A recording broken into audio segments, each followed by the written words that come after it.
Chemical equation and reaction का part 2 करेंगे।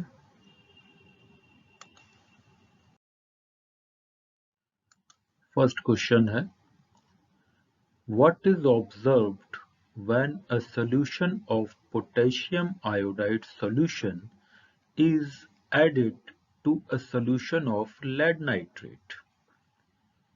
क्या होता है जब पोटेशियम आयोडाइड का सॉल्यूशन लेड नाइट्रेट सॉल्यूशन में मिलाया जाता है। Name the type of reaction, ये कैसी रिएक्शन है।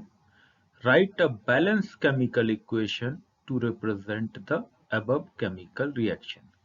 इसमें आपको सबसे पहले तो बताना है पोटेशियम आयोडाइड सॉल्यूशन में जब लेड नाइट्रेट सॉल्यूशन मिलाते हैं तो क्या होता है, ये किस तरह की रिएक्शन है, एडिशन है, सब्स्टिट्यूशन है, डिकम्पोजिशन है, क्या है, और इसकी आपको बैलेंस केमिकल इक्वेशन लिखनी है।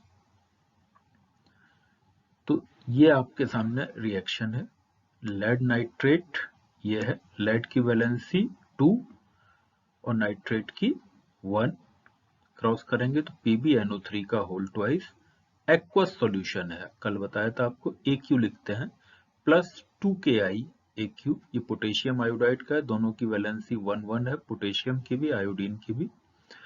इससे क्या बनता है, PbI2 lead iodide. Lead iodide का कलर कैसा होता है, येलो, ये आपको याद रखना है, ठीक है। ये क्या है, नाइट्रेट, ये वाला पोर्शन किसके साथ चला गया, पोटेशियम के साथ, आप देख रहे हैं लेड नाइट्रेट बना, ठीक है। और आयोडीन किसके साथ चला गया, आयोडीन लेड के साथ आ गया, तो लेड आयोडाइड बना। मतलब इसका आधा हिस्सा इसके साथ और इसका आधा हिस्सा इसके साथ, मतलब दोनों तरफ से डिस्प्लेसमेंट हो गया। तो ये कौन सी रिएक्शन कहलाएगी, डबल डिस्प्लेसमेंट रिएक्शन, ठीक है। तो फर्स्ट पार्ट का आंसर क्या होगा, yellow precipitate of lead iodide is formed. ये सॉलिड फॉर्म में है, प्रेसिपिटेट फॉर्म में है, इस तरह से तीर लगाते हैं, ठीक है। तो पहले तो ये प्रेसिपिटेशन रिएक्शन हो गई, और ये कैसी रिएक्शन हो गई, डबल डिस्प्लेसमेंट रिएक्शन। और ये इसकी balance chemical equation, balance chemical equation का मतलब है रिएक्टेंट और प्रोडक्ट दोनों के एटम्स बराबर होने चाहिए। कल हमने पढ़ा था law of conservation of mass, ठीक है। तो ये आंसर हो गया इसका। नेक्स्ट क्वेश्चन है, right the chemical equation reaction taking place when carried out with the help of, ये 3 रिएक्शन आपको दी गई हैं, इनकी बैलेंस केमिकल इक्वेशन आपको लिखनी है। पहली है आयरन रिएक्ट विद स्टीम, दूसरी magnesium react with dilute hydrochloric acid, तीसरी है copper is heated in air. ये कुछ एक रिएक्शन है 10-12 जो मैंने आपको कल और आज बताई हैं, इन्हीं में से आपके यहाँ ज्यादातर पूछी जाती हैं, ठीक है। तो फर्स्ट है iron react with steam, steam मतलब पानी, water, this is formula of water, 3 molecule iron के। पहले आपको पता होना चाहिए इसमें प्रोडक्ट क्या बनेगा, ठीक है, उसके बाद आप बैलेंस कर सकते हैं दोनों तरफ के मॉलिक्यूल एटम्स बराबर करके। तो इसमें फेरिक ऑक्साइड बन रहा है आपका, और हाइड्रोजन गैस निकल रही, जितनी भी मेटल्स हैं, ठीक है, चाहे वो सोडियम हो, आयरन हो, ये वाटर या वाटर वेपर से रिएक्शन करके हाइड्रोजन निकालती हैं, ठीक। और ये फेरिक ऑक्साइड बनता है। कल आपको बताया था आयरन 2 तरह की वैलेंसी दिखाता है, एक फेरिक, एक फेरस, ठीक है। तो इसमें क्या बन रहा है, फेरिक ऑक्साइड। अब इसमें आयरन के साथ साथ ऑक्सीजन जुड़ रही है, तो हम क्या कह सकते हैं, ये कैसी रिएक्शन है, this reaction is oxidation type of reaction. इसमें आयरन का क्या हो रहा है, ऑक्सीडेशन हो रहा है, ठीक है। और इससे ऑक्सीजन हट रही है पानी से, तो पानी का क्या हो रहा है, H2O का क्या हो रहा है, रिडक्शन हो रहा है, ठीक है। तो आयरन का इसमें क्या हो रहा है, ऑक्सीडेशन, और वाटर का रिडक्शन हो रहा है। तो ये एक रेडॉक्स रिएक्शन भी है, ठीक है। नेक्स्ट रिएक्शन क्या है, magnesium reacted with hydrochloric acid, तो ये क्या बना रहा है, मैग्नीशियम क्लोराइड और हाइड्रोजन। ये भी एक मेटल है, मैग्नीशियम एक मेटल है, ठीक है। कोई भी मेटल जब एसिड से रिएक्ट करती है तो वो हाइड्रोजन गैस को एसिड से बाहर कर देती है। ठीक है। Last, copper is heated in air. Air में हीट करने का मतलब है ऑक्सीजन से रिएक्शन। ठीक है, ये एरो के ऊपर हीट भी लिखा हुआ है। इसमें कॉपर का ऑक्साइड बनता है, क्यूप्रिक ऑक्साइड। अब ये भी रिएक्शन आपसे पूछी जा सकती है, किस टाइप की रिएक्शन है। ठीक है, this is a oxidation type of reaction, क्योंकि कॉपर की रिएक्शन किससे हो रही है, कॉपर में क्या जुड़ रहा है, ऑक्सीजन। तो ये कौन सी रिएक्शन है, ऑक्सीडेशन। नेक्स्ट क्वेश्चन 5 मार्क्स का। 5 मार्क्स का क्वेश्चन जब भी आएगा तो उसके कई हिस्से होंगे, याद रखिएगा। ठीक है, तो right one example of each of decomposition reaction carried out with the help of electricity, heat and light. कल एक एक एग्जाम्पल बताए भी थे मैंने आपको, है ना। तो हीट, इलेक्ट्रिसिटी और लाइट से ये तीन रिएक्शन है आपके सामने। वाटर में जब इलेक्ट्रिसिटी पास करते हैं तो ये हाइड्रोजन और ऑक्सीजन में टूट जाता है, ये कहलाती है electrolysis of water. This reaction is known as electrolysis of water. ठीक है, ये एक डिकम्पोजिशन रिएक्शन है और किसकी हेल्प से हो रही है, इलेक्ट्रिसिटी की हेल्प से। ठीक है, हीट की हेल्प से ये कैल्शियम कार्बोनेट, चूने को गर्म करते हैं तो ये कैल्शियम ऑक्साइड में टूटता है और कार्बन डाइऑक्साइड गैस निकालता है। ये हीट की सहायता से डिकम्पोजिशन रिएक्शन है। ठीक है, इसे पायरोलिसिस या थर्मोलिसिस भी कहते हैं। ठीक, थर्ड वन है लाइट की सहायता से। कल एक बताया था आपको रिएक्शन, कल भी ये रिएक्शन आई थी। कुछ एक रिएक्शन है, यही आपके यहाँ बार बार पूछी जाती हैं, इनको अच्छे से याद कर लीजिएगा आप। 2AgBr, silver bromide. Ag stand for silver, Br stand for bromide. ये सनलाइट की प्रेजेंस में सिल्वर में और ब्रोमीन में टूट जाता है। ठीक है, बैलेंस करने के लिए हम देखते हैं इस तरफ कितने एटम हैं किसी के और इस तरफ कितने एटम है रिएक्टेंट के और प्रोडक्ट के। यहाँ Ag के 2 है, यहाँ Ag के 2 है, यहाँ Br के 2 है, यहाँ ब्रोमीन के भी 2 है, तो मतलब रिएक्शन बैलेंस है। तो इस तरह के टूटने को क्या कहते हैं, फोटोलिसिस। ठीक है, या decomposition with the help of light. ठीक, नेक्स्ट पार्ट है इसका, which of the following statement is correct and why copper can displace silver from silver nitrate solution and silver can, या कैन किया कैन नॉट होगा, इसमें आगे not और लगा होगा, ये प्रिंटिंग में चला गया लगता है, टाइप किया होगा। मतलब सिल्वर कॉपर को डिस्प्लेस नहीं कर पाता है कॉपर सल्फेट से, लेकिन कॉपर सिल्वर नाइट्रेट से सिल्वर को डिस्प्लेस कर देता है। ऐसा क्यों होता है, ये पूछा गया आपसे। तो कल भी बताया था, जो एलिमेंट ज्यादा रिएक्टिव होगा वो अपने से कम रिएक्टिव एलिमेंट को उसके सॉल्यूशन से बाहर कर देगा। ठीक है, कॉपर ज्यादा रिएक्टिव है तो copper can displace silver from silver nitrate because copper is more reactive than silver. ठीक है, ये इक्वेशन है इसकी, सिल्वर नाइट्रेट सॉल्यूशन से इसने सिल्वर को बाहर कर दिया।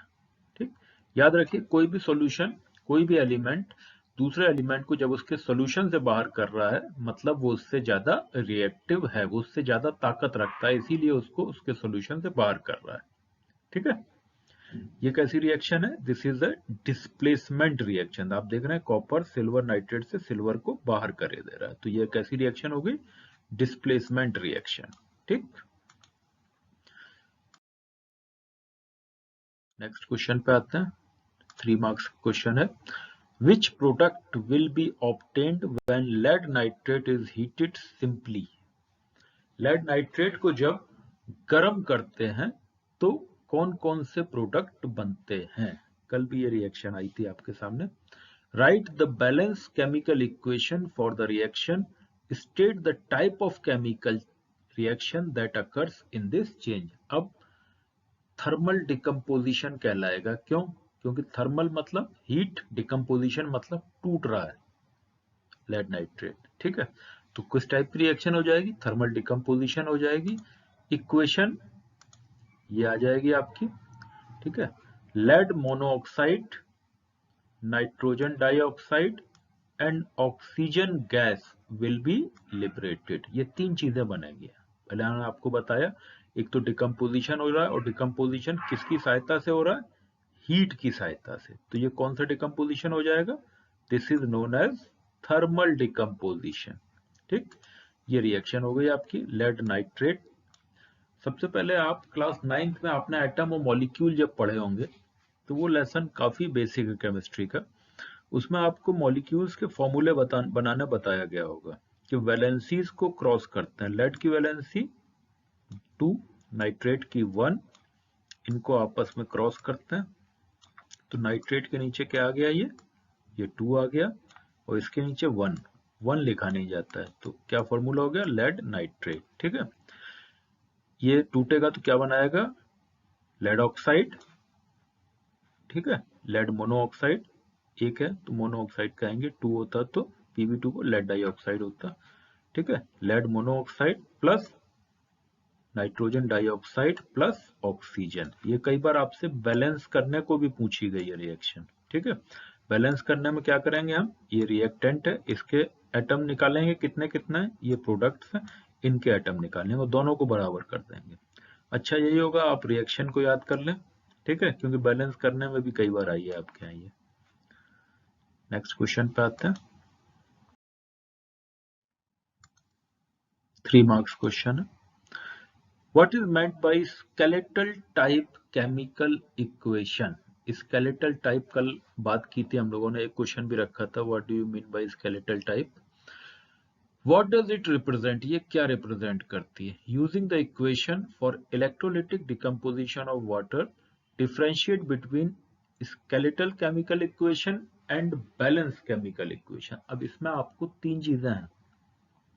स्केलेटल टाइप केमिकल इक्वेशन बतानी है 2 लाइन में, और ये क्या रिप्रेजेंट करती है ये बताना 1 लाइन में। ठीक है, और सबसे जरूरी चीज तीसरा पोर्शन है इसका, इलेक्ट्रोलिटिक डिकम्पोजिशन ऑफ वाटर। ये आपको इक्वेशन लेनी है, इसकी स्केलेटल टाइप आप लिखेंगे और बैलेंस केमिकल इक्वेशन लिखेंगे, जिससे आपको दोनों में अंतर बता सकें, दिखा सकें कैसे अंतर है। ठीक, तो क्या है? The equation in which gaseous are written in atomic form instead of molecular form and equation is not balanced। तो दो कंडीशन हो गई, एक तो प्रॉपर मॉलिकुलर फॉर्म में नहीं लिखा है आपका प्रोडक्ट या रिएक्टेंट। ध्यान दीजिएगा इस चीज को, जब भी कोई इक्वेशन आप लिखते हैं केमिकल इक्वेशन, तो उसमें मॉलिक्यूलर फॉर्म में लिखते हैं, क्योंकि एटम इटसेल्फ कहीं भी यूनिवर्स में एग्जिस्ट नहीं करता। एटम हमेशा मॉलिक्यूल के फॉर्म में एग्जिस्ट करता है। ठीक, पहली चीज। और दूसरी चीज, जब केमिकल इक्वेशन बैलेंस नहीं है, तब भी वो स्केलेटल इक्वेशन ही कहलाएगी। स्केलेटल मतलब एक बेसिक सी इंफॉर्मेशन आपने दे दी कि हाइड्रोजन डाइऑक्साइड या वाटर जब टूटता है तो क्या बनाता है? हाइड्रोजन और ऑक्सीजन बनाता है, H2O एरो H+O। एक स्केलेटन मिलना है, अभी है क्या पता नहीं चल रहा है इससे। ठीक है, तो they represent the gaseous element formed in atomic state in equation and equation it not balanced।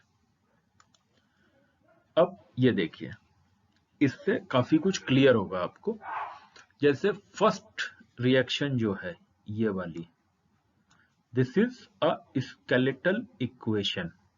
इसमें आप देखिए वाटर टूट रहा है, क्या क्या बन रहा है? H and O। ये एटॉमिक फॉर्म में लिखे गए दोनों। ठीक है, कुछ भी पता नहीं चल रहा है आपको, केवल इतना पता चल रहा है हाइड्रोजन है और ऑक्सीजन निकल रही है। ठीक है, कितने मॉलिक्यूल किसके भाग ले रहे हैं आप कुछ नहीं बता सकते हैं। ठीक, लिखा है hydrogen and oxygen are written in atomic form and equation is not balance. इधर हाइड्रोजन के कितना एटम है? 2, यहाँ कितना है? 1, तो बैलेंस तो ही नहीं, रिएक्टेंट में ज्यादा है प्रोडक्ट में कम है, तो ये अनबैलेंस इक्वेशन है। ठीक है, और ये एटॉमिक फॉर्म में लिखे गए हैं। ठीक है, आपने मॉलिकुलर फॉर्म में भी लिख दिए, लेकिन ये भी बैलेंस नहीं है। यहाँ ऑक्सीजन के कितना एटम है? 2, यहाँ ऑक्सीजन का 1। ठीक है, रिएक्टेंट में एटम कम है ऑक्सीजन के, यहाँ पे ऑक्सीजन के एटम जाता है, तो ये भी अनबैलेंस्ड इक्वेशन है, तो ये भी स्केलेटल इक्वेशन कहलाएगी। अब बैलेंस केमिकल इक्वेशन क्या होगी, 2H2O plus 2H2 plus O2। अब यहाँ देखिए आप किस तरह से बैलेंस करते हैं। यहाँ हाइड्रोजन के कितना है, 2 2 जा 4, ऑक्सीजन के कितना है, 2 1 जा 2। यहाँ आइए आप, हाइड्रोजन के कितना एटम है, 2 2 जा 4, ऑक्सीजन के ये 2 बना हुआ O2, तो दोनों बराबर हैं। यहाँ हाइड्रोजन के 4, ऑक्सीजन के 2, या हाइड्रोजन के 4, ऑक्सीजन के 2। तो ये बैलेंस केमिकल इक्वेशन है। इस तरह से आपको बोर्ड एग्जाम में लिखना है। ठीक है, नेक्स्ट क्वेश्चन आते हैं हम लोग। 3 मार्क्स क्वेश्चन है। What is rancidity? कल भी इसकी बात की थी। रेंसिडिटी क्या होता है, जब भी कोई ऑयली चीज या ऑयल या घी, कुछ भी हो, घी भी एक तरह का ऑयल है, जब उसको आप खुला छोड़ देते हैं, ऑक्सीजन के कांटेक्ट में आता है, तो वो सड़ने लगता है, उससे गंध आने लगती है ना। इसी को कहते हैं rancidity. Mention 2 way by which rancidity can be prevented. अब देखिए लिखना कैसे। The process in which taste and smell of food get spoiled is called rancidity. ध्यान दीजिएगा, वो प्रोसेस जिसमें टेस्ट और स्मेल दोनों ऑयली फूड की क्या कर जाए, स्पॉइल कर जाए, खराब हो जाए, is called rancidity. This is definition of rancidity. It happens due to oxidation. जो ऑयल होता है उसका ऑक्सीडेशन हो जाता है, इसीलिए रेंसिडिटी होती है। अब प्रिवेंशन कैसे करते हैं, कल आपको बताया था। पहली चीज एंटीऑक्सीडेंट मिलाते हैं। कल चिप्स का एग्जाम्पल भी दिया था आपको मैंने। चिप्स के रैपर में क्या भरी होती है, nitrogen gas. Nitrogen gas antioxidant है, वो ऑक्सीजन के कांटेक्ट में आपके फूड मटेरियल को आने नहीं देते, जिससे आपका फूड मटेरियल खराब नहीं होता है। ठीक है, दूसरा एक तरीका और भी, एयर टाइट आप बंद कर दीजिए, हवा जाएगी नहीं अंदर।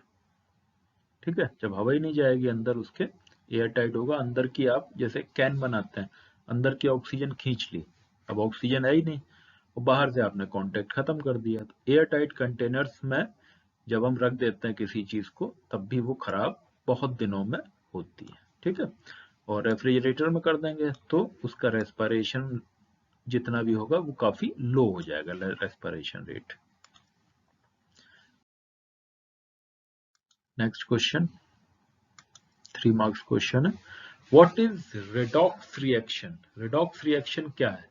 Identify the substance oxidised and the substance reduced in the following reaction. आपको पहले ही बताया था, ऐसी रिएक्शन जिनमें ऑक्सीडेशन और रिडक्शन दोनों चीजें हों क्या कहलाती है, रेडॉक्स रिएक्शन। और इसमें आपको ऑक्सीडेशन और रिडक्शन किस किस का हो रहा है ये आपको निकालना है। यही चीज लिखी हुई है। Those reactions in which oxidation and reduction takes place simultaneously, साथ साथ हो, वो क्या कहलाता है, रेडॉक्स रिएक्शन। अब इसमें देखिए दोनों रिएक्शन में आपसे पूछा गया, यह है लेड ऑक्साइड PbO या लेड मोनोऑक्साइड PbO। इससे ऑक्सीजन निकल रही है। ठीक, ऑक्सीजन किसके साथ जा रही है, कार्बन के साथ। ठीक, Pb प्लस CO2, ऑक्सीजन निकल के चली गई, कार्बन डाइऑक्साइड। ऑक्सीजन का निकलना क्या कहलाता है, रिडक्शन। तो PbO क्या हो गया, रिड्यूस हो गया। PbO is getting reduced. और ऑक्सीजन का जुड़ना कहलाता है ऑक्सीडेशन। ऑक्सीजन किसके साथ जुड़ गई, कार्बन के साथ, तो क्या हो जाएगा, ये कार्बन इज गेटिंग ऑक्सीडाइज्ड। ठीक है, दोनों चीज समझ में आई। एक हो गया ऑक्सीडाइज, ऑक्सीडेशन। ऑक्सीडेशन क्या होता है, ऑक्सीजन का जुड़ना। ऑक्सीजन किसके साथ जुड़ रही है, कार्बन के साथ, तो कार्बन क्या हो गया, ऑक्सीडाइज। और ये क्या हो गया, रिड्यूस्ड। ठीक, आइए अगले पर, MnO2 इज रिड्यूस्ड। सेम वही कंसेप्ट अप्लाई करना है। MnO2 से ऑक्सीजन निकल गई, ठीक है, ऑक्सीजन का निकलना रिडक्शन, तो MnO2 क्या हो जाएगा, रिड्यूस्ड हो जाएगा। और HCl में जाके वो जुड़ गई, HCl क्या हो जाएगा, ऑक्सीडाइज्ड हो जाएगा। ठीक है, समझ में आ गया होगा I think. Next question, balance the chemical equation. आपके यहाँ कभी कभी पूछ देते हैं। बैलेंस करने का सबसे सिंपल तरीका, रिएक्शन को काट दीजिए, इस तरफ रिएक्टेंट है, इस तरफ प्रोडक्ट है। रिएक्टेंट के मॉलिक्यूल और प्रोडक्ट के मॉलिक्यूल आपको दोनों के एटम्स बराबर करने हैं, जो जो मॉलिक्यूल पार्टिसिपेट कर रहे हैं। जैसे इसमें आप देखेंगे बेरियम का 1, यहाँ भी बेरियम का 1, इधर देखिए बेरियम का 1, यहाँ भी बेरियम का 1, यहाँ क्लोरीन के 2, यहाँ क्लोरीन का 1। ठीक है, तो 2 से मल्टीप्लाई करेंगे तो ये भी 2 हो जाएगा। यहाँ हाइड्रोजन कितना है, 2, यहाँ हाइड्रोजन भी 2, SO4 S1O4, यहाँ भी S1O4। क्लोरीन खाली बैलेंस करना था, यहाँ 2 लगा के क्लोरीन बैलेंस हो गई। ठीक है, ये रिएक्शन पहले भी आ चुकी थी, आपको बताया था मैंने। सेम वही फॉर्मूला आपको अप्लाई करना है। 20 से काट दीजिए, यहाँ के एटम लिखिए, यहाँ के एटम लिखिए, जितने का गुणा जितने का माइनस हो रहा हो, बल्कि मल्टीप्लाई करना पड़ेगा। इस तरह से आपको बैलेंस करना है।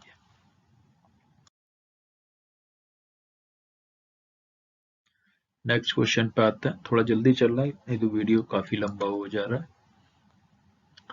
2 मार्क्स क्वेश्चन है। Right the balance equation for the following reaction, identify the type of reaction in each case. इसमें आपको इनकी केमिकल रिएक्शन लिखनी है और ये किस तरह की रिएक्शन है ये आपको बतानी है। पोटेशियम ब्रोमाइड किससे रिएक्ट कर रहा है, बेरियम आयोडाइड से।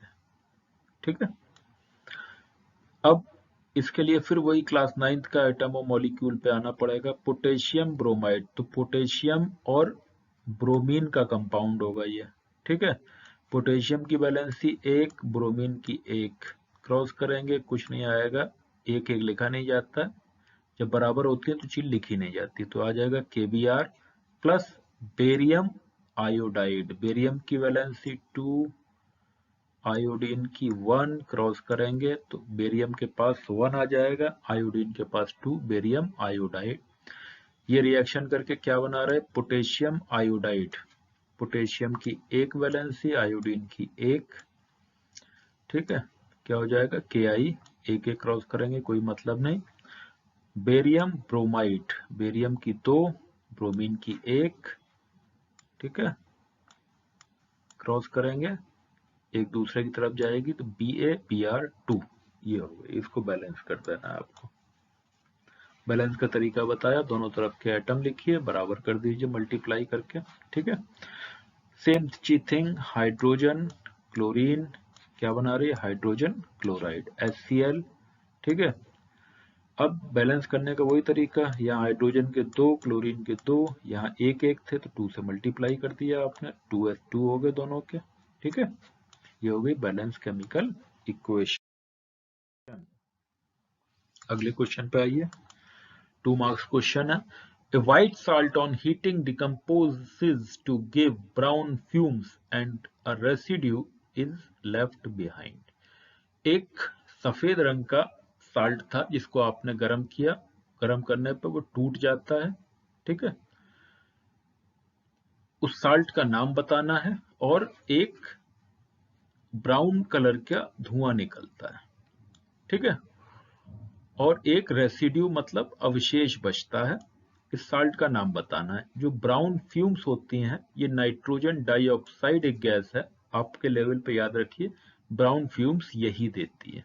ठीक है, ये रिएक्शन पहले भी है, आपको बताई थी। लेड नाइट्रेट ये साल्ट है, व्हाइट साल्ट, आपको जो साल्ट पहचानना था, ये पहले भी आपके सामने रिएक्शन आई है, बहुत पॉपुलर रिएक्शन है, आपके यहाँ कई बार कई तरह से पूछी गई है।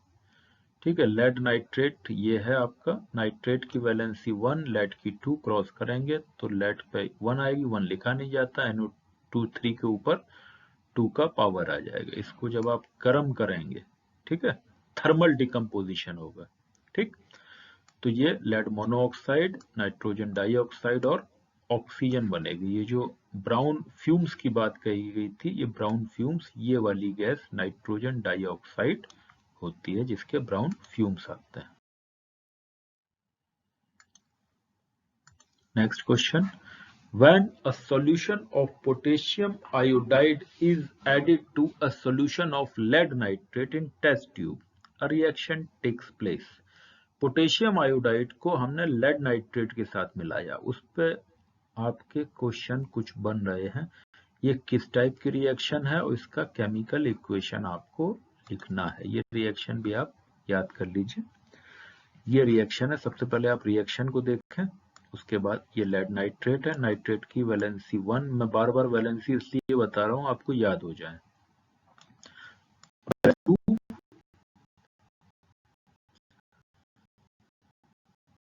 नाइट्रेट की 1 क्रॉस करेंगे PbNO3 का होल ट्वाइस, ठीक।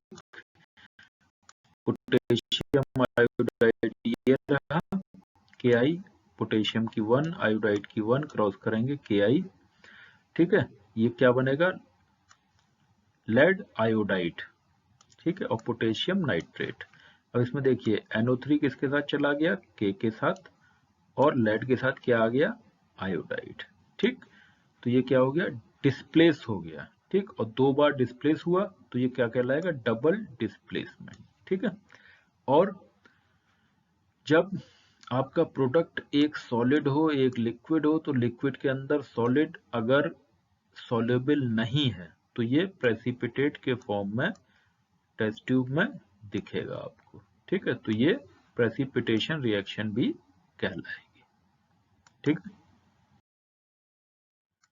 Next 2 marks question, define combination reaction, give one example of combination reaction which is also exothermic. Combination reaction क्या होती है, reaction in which two elements or compounds combine to form a single compound is called combination reaction. जब दो reactant मिलके एक single compound बनाए, एक बनाए, दो मिलके एक बना रहे हैं, तो ये क्या हो जाएगा, कॉम्बिनेशन हो गया, ठीक है। It is also an exothermic reaction along with a combination reaction because heat is evolved. अब एक्सोथर्मिक कौन सी रिएक्शन होती है, जिसमें हीट निकलती है। तो एक बड़ा पॉपुलर सी रिएक्शन है, कल भी आपको बताई थी, कैल्शियम ऑक्साइड में जब पानी, चूने में जब पानी मिलाते हैं, आपके यहाँ व्हाइट वॉश होता होगा, तो चूना, जब चूने में पानी मिलाते हैं तो बहुत हीट निकलती है। एक तो ये स्लेक लाइम बनता है, कल भी आई थी ये रिएक्शन, और हीट इवॉल्व होती है। तो ये रिएक्शन कैसी कहलाएगी, एक्सोथर्मिक। और दो एलिमेंट मिलके, दो रिएक्टेंट मिलके केवल एक प्रोडक्ट बना रहे हैं, ठीक है। ये प्रोडक्ट नहीं है, ये हीट है। This is not a product, this is a heat. Heat निकल रही है, दिखाए कुछ बन नहीं रहा है, ये हीट अलग है, केवल एक प्रोडक्ट बन रहा है ये। तो ये रिएक्शन क्या कहलाएगी, कॉम्बिनेशन, और हीट इवॉल्व हो रही, तो ये कौन सी रिएक्शन है, एक्सोथर्मिक, ठीक है। तो ये एग्जाम्पल आपको देना था। नेक्स्ट क्वेश्चन, अब थोड़ा सा ये लंबा क्वेश्चन है, एक एक करके इनको लेंगे। प्रेसिपिटेशन रिएक्शन बतानी है, एक्सोथर्मिक और ऑक्सीडेशन, 1 बाय 1 लेंगे हम लोग इसको। पहले प्रेसिपिटेशन रिएक्शन क्या होती है। Precipitation reaction, the reaction in which two compounds exchange their ions and the product form is insoluble in water is called precipitation reaction. जब दो कंपाउंड एक दूसरे से एक्सचेंज कर लें, जो दो रिएक्टेंट आपने लिए A B plus C D, ठीक है, ए चला गया सी के साथ, बी चला गया डी के साथ, दोनों एक्सचेंज हो गए, ठीक है। तो ये, और जो प्रोडक्ट बना वो वाटर में इनसॉल्युबल है, ठीक है। मैंने बताया था अभी थोड़ी देर पहले आपको, जब इनसॉल्युबल होगा तो वो टेस्ट ट्यूब में अलग दिखेगा प्रेसिपिटेट के फॉर्म में। तो ये रिएक्शन क्या कहलाएगी, प्रेसिपिटेशन रिएक्शन। जैसे एग्जांपल, सिल्वर नाइट्रेट जब पोटेशियम आयोडाइड से रिएक्शन करता है तो सिल्वर आयोडाइड बनता है। आप देखिए, ये एक्वस सॉल्यूशन है, ये एक्वस सॉल्यूशन है, ये एक्वस सॉल्यूशन है, ये क्या है, सॉलिड है। तो सॉलिड एक्वस में सॉल्युबल नहीं होगा, तो ये प्रेसिपिटेट के फॉर्म में टेस्ट ट्यूब में जमा हुआ दिखाई देगा, पहली बात। दूसरी बात देखिए, Ag के साथ क्या चला गया, आयोडीन, सिल्वर आयोडाइड, और नाइट्रेट किसके साथ चला गया, पोटेशियम के, पोटेशियम नाइट्रेट। तो ये एक्सचेंज हो गए दोनों आयन एक दूसरे से। नेक्स्ट एग्जाम्पल था अपना एक्सोथर्मिक रिएक्शन। हीट के इवॉल्व के हिसाब से रिएक्शन दो तरह की बताई थी आपको कल, एक्सोथर्मिक और एंडोथर्मिक। एक्सोथर्मिक जिनमें हीट इवॉल्व हो, the reaction in which heat is evolve is known as exothermic. अगर एंडोथर्मिक पूछा जाए तो हीट इज एब्जॉर्ब्ड आ जाएगा उसमें। ठीक, ये सबसे छोटी सी रिएक्शन है कार्बन का ऑक्सीडेशन, याद करने में आसानी रहेगी इसलिए ये लिया आपके लिए। ठीक है, कार्बन का ऑक्सीडेशन, कार्बन को जब जलाते हैं तो ये कार्बन डाइऑक्साइड और हीट इवॉल्व करती है, हीट निकल रही है, तो ये रिएक्शन क्या कहलाएगी, exothermic reaction. Next oxidation, oxygen reaction oxidation कहलाती है। ठीक है, oxidation the reaction in which O G, O G नहीं O2 होना चाहिए, या oxygen gas is added to और H2 इज रिमूव्ड, इसका जुड़ना या ऑक्सीजन हाइड्रोजन का निकलना। या इलेक्ट्रॉन के टर्म में अगर हम बात करें तो इलेक्ट्रॉन का निकालना ये क्या कहलाता है, ऑक्सीडेशन, और इलेक्ट्रॉन को लेना ये कहलाता है रिडक्शन। हम बात करेंगे अगली क्लास में, आप पढ़ेंगे एक टर्म होता है ऑक्सीडेशन नंबर, इलेक्ट्रॉन की कॉन्सेप्ट उसी से आती है ना। आपके लेवल पे आप याद रखिए, ऑक्सीजन का जुड़ना ये क्या कहलाता है, ऑक्सीडेशन, और हाइड्रोजन का निकलना ये क्या कहलाता है, रिडक्शन। ठीक है, या ऑक्सीजन के टर्म में भी आप याद करें तो ऑक्सीजन का जुड़ना ऑक्सीडेशन और ऑक्सीजन का निकलना रिडक्शन कहलाता है। ठीक है, रिएक्शन हो गई 2Cu plus O2 arrow 2CuO, copper oxide बनता है, ये कहलाता है आपका oxidation reduction reaction.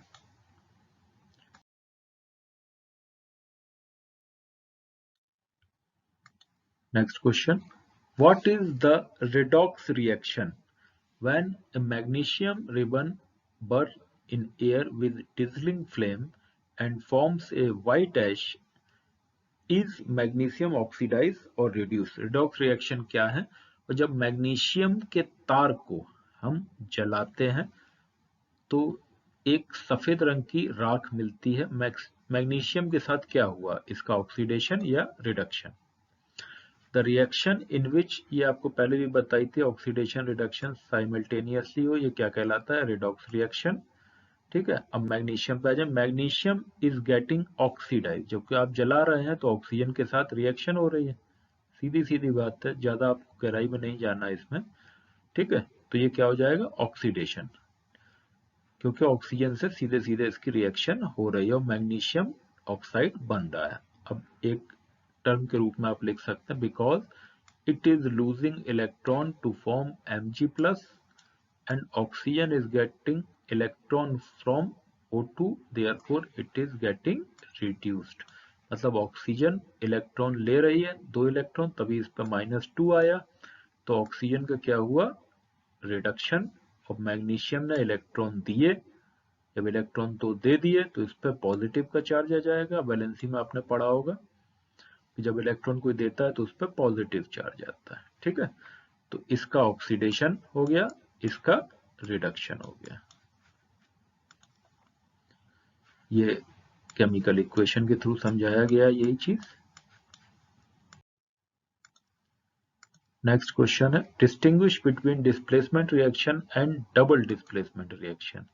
Displacement reaction is the reaction in which more reactive metal can displace less reactive metal from its salt solution। ये आपको पहले भी बताया था, कॉपर वाला क्वेश्चन जब बताया था, कॉपर सिल्वर नाइट्रेट से रिप्लेस कर देता है, ज्यादा रिएक्टिव एलिमेंट कम रिएक्टिव एलिमेंट से अपने को रिप्लेस कर देता है। डबल डिस्प्लेसमेंट रिएक्शन क्या होती है, in which compound exchange their ions, precipitation reaction जब पढ़ाई थी तब बताया था, टू फॉर्म 2 न्यू कंपाउंड्स। ठीक है,